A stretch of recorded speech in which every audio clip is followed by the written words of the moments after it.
Please welcome with me His Excellency Mr. Ahmed Attaf, Minister of Foreign Affairs and National Community Abroad of Algeria.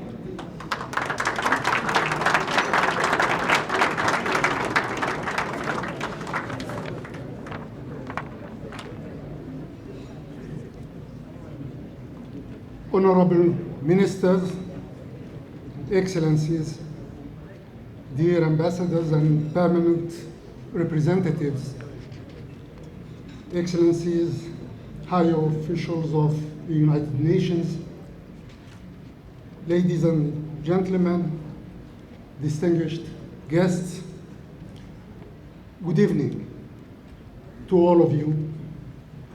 And let me first and foremost welcome you all most warmly and thank each and every one of you most sincerely for your presence here this evening at this reception organized in connection with Algeria's bid for a non-permanent seat in the Security Council during the period 2024-2025.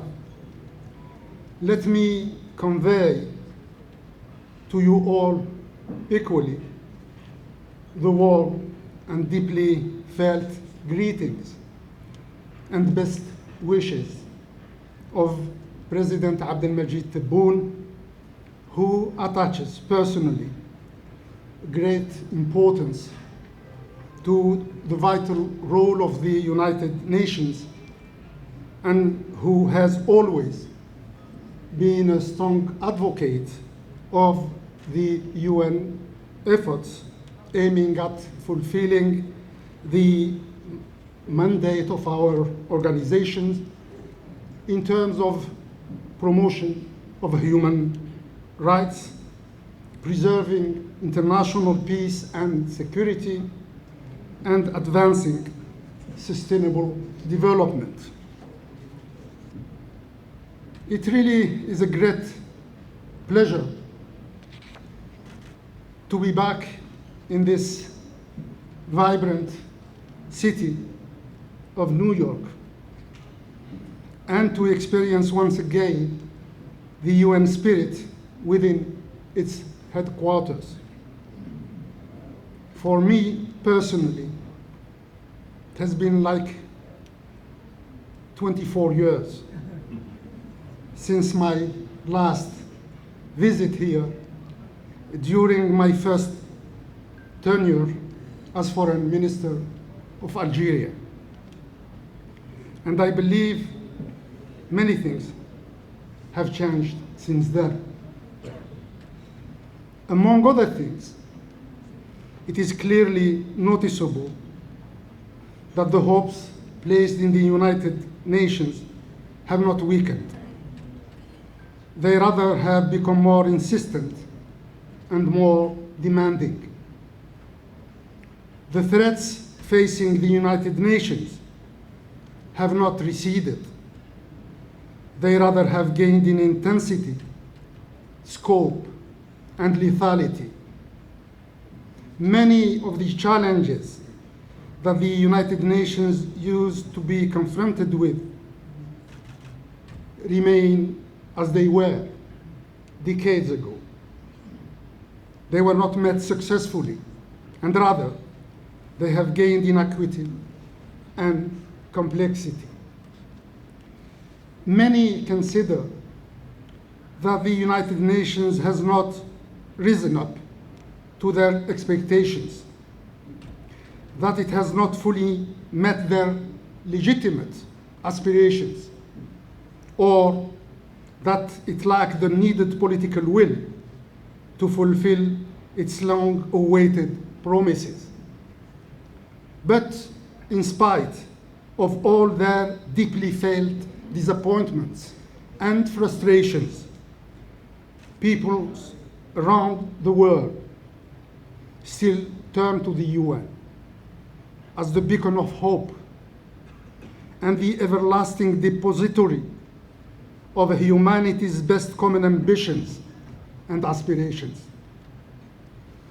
The people we serve, those referred to in the opening line of the UN Charter, we the peoples, are indeed calling for the UN to act quickly, to act swiftly, and to act in a manner that is commensurate with the looming threats and challenges in order to save what could be saved before it is too late. Yet, we all know very well that the limits of the UN action or the scope of its inaction are defined by its member states, and that in some, the UN is the expression of the collective and agreed will of its member states. Therefore, it is up to the member states to rise to the challenges at hand and by recommitting to the purposes and objectives of the Charter, because the vision enshrined therein is still and will continue to be fully relevant and fully valid. Excellencies, ladies and gentlemen, Algeria continues to have great faith in the United Nations and in the multilateral system. It has always advocated for a stronger and more effective multilateralism, a multilateralism that guarantees equal sovereignty of all nations, equal security for all nations, and mutually beneficial interdependence in favor of all nations, and a multilateralism that is genuinely underpinned by the principles, values, and ideals of which the UN Charter draws vigor and inspiration. The confidence of my fellow citizens in the UN and their attachment to its role take roots in the history of Algeria itself. In fact, many historical landmarks of Algeria feature and explain this special bond to the UN and this unique and emblematic journey that started back in 1956 when the issue of Algeria's decolonization was put on the UN General Assembly's agenda. Many other milestones followed this major event. The admission of Algeria as a full member of the UN on October the 8th, 1962, few months after gaining independence. The oath we took on that solemn occasion to spare, and I quote, no effort towards strengthening the authority and effectiveness of our organization. The role that my country played later in the fight against colonialism in Africa and beyond, as well as its role at the vanguard of the Third Worldist movement for restructuring global affairs in the post-colonial era. All these historic developments have converged in shaping the identity of my country's foreign policy. They have also nurtured its unwavering commitment to take its fair share of the burden of achieving the goals set out in the UN Charter and to contribute resolutely to the global efforts aimed at ensuring a better future for all mankind. In the wake of this track record, of which it takes a legitimate pride, Algeria conducts nowadays a diplomacy for peace in its neighborhood and beyond, working in close coordination with the United Nations and the regional organizations, notably the African Union and the League of Arab States. In this context, Algeria has focused its presidency of the 31st session of the Arab Summit on promoting the inter-Arab cohesion, the Palestinian reconciliation, as well as reviving the peace process in the Middle East, with the stated goal of contributing to the achievement of a just and lasting solution to the Arab-Israeli conflict on the basis of the relevant UN resolutions and the provisions of the Arab Peace Plan of 2002. Furthermore, and as a founding member of the African Union, Algeria's efforts were always geared towards providing the AU with the tools and means necessary to effectively discharge its mandate by ensuring African solutions to Africa's problems and by moving forward the political, security, and economic agenda of our continent. In this regard, Algeria continues to carry out its mediation to help end crisis, notably in Mali, where my country leads the peace and reconciliation process. It also endeavors to harness regional efforts to combat terrorism and organized transnational crime in the Sahel region through strengthening the role of the Joint Operational Staff Committee, CEMOC. Algeria's approach for peace in the Sahelian region has also fully integrated the development dimension out of our firm belief that there could be no peace without development, nor development without peace. This belief has enabled the financing and the realization of many development projects in neighboring African countries under the auspices of the Algerian Agency for International Cooperation for Solidarity and Development. And last but not least, being the biggest country lining the Mediterranean Sea, Algeria has always fulfilled its obligations in terms of contributing to peace and stability in this region, based on mutually beneficial cooperation, genuine understanding, and strong commitment to the principles of good neighborliness.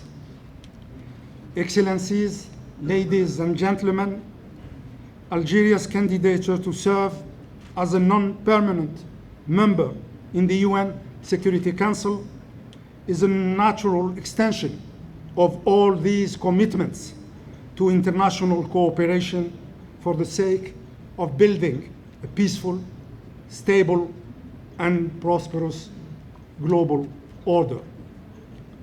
This vision is well articulated in the motto we have chosen for this mandate, which is, and I quote, "Together to uphold the principles and purposes of the UN Charter to achieve a better future for all."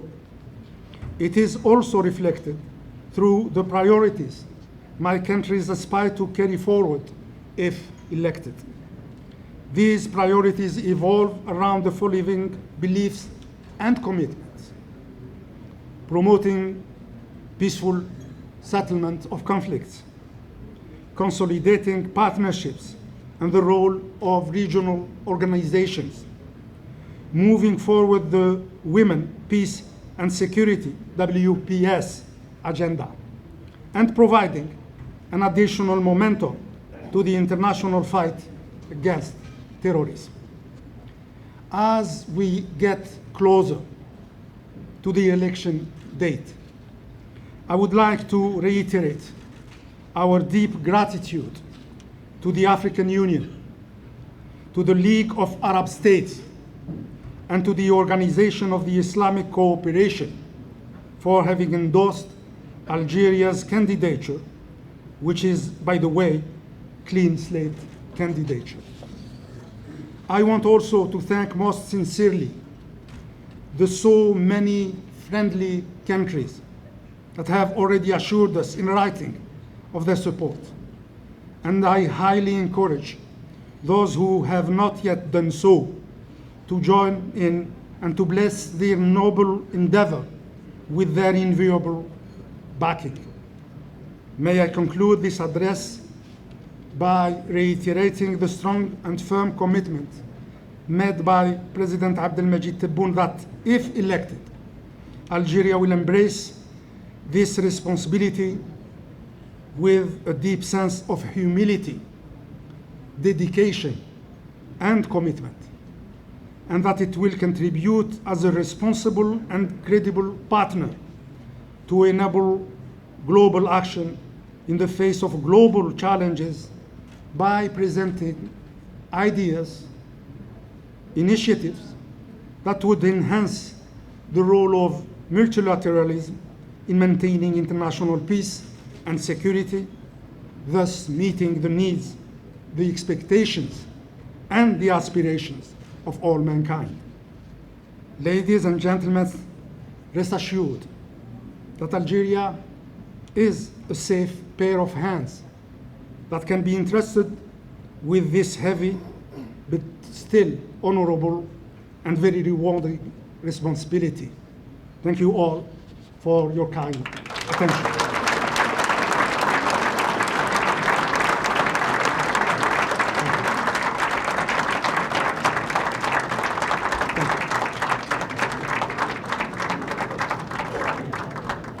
And now enjoy the Algerian meals.